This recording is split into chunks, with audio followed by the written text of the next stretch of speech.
안녕하세요. 한국아파트신문 읽어주는 소장 짱조아입니다.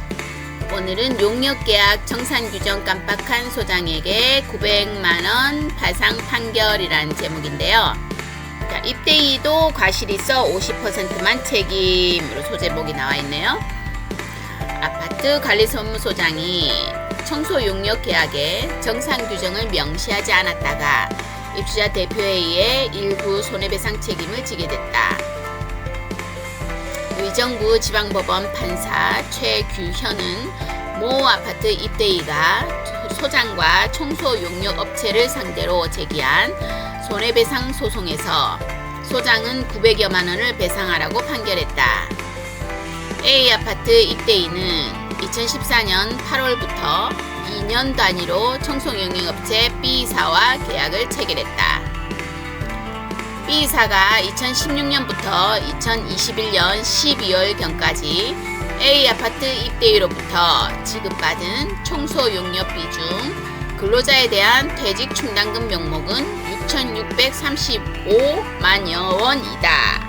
그러나 B사가 실제 근로자들의 퇴직연금 보험료로 지급한 금액은 4,800여만 원이었다.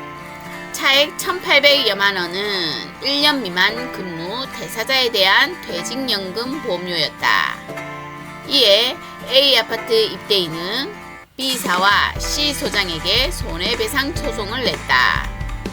A 아파트 입대인은 B사가 차액 1,800여만 원을 부당하게 이득을 얻은 것이라며 이를 다시 반환해야 한다고 주장했다. 입대인은 또 C 소장이 청소용역 계약 체결 당시 관리규약 준칙에 따라 정산 규정을 두지 않은 것은 과실이라며 C 소장이 손해를 배상할 책임이 있다고 주장했다. 2016년 1월 개정된 A 아파트 관리규약은 주택관리업자 및 사업자를 선정하고 계약을 작성할 때 용역비 정산 규정을 명시해야 한다고 정하고 있다. C 소장이 2019년 경비업체와 체결한 경비용역 도급계약서에는 정산 규정이 규정돼 있으나 B사와 체결한 청소용역 계약에는 정산 규정이 없었다는 것.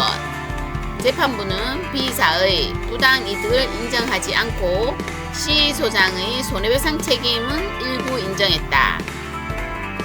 B사의 부당 이득이 성립하려면 이득에 대한 법률상 원인이 없어야 하는데 차액 1,800여만 원에 대한 법률상 원인은 청소용역 계약이라는 것. 반면 C 소장이 청소용역 계약 체결 당시 정산 규정을 두지 않은 것은 과실이므로 원고에게 발생한 손해를 배상할 책임이 있다고 봤다.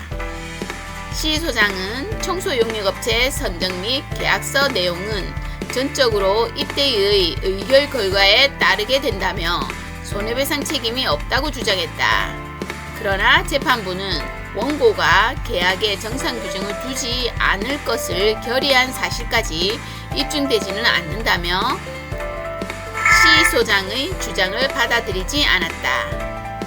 다만 입대의 계약 체결 당시 정산 규정 포함 여부를 잘 살피지 않은 과실이 있는 점, C 소장이 개인 이익을 취득했다는 증거가 없는 점 등을 참작해 손해배상액의 1,800여만 원의 50%인 900여만 원으로 제한했다. 이상입니다.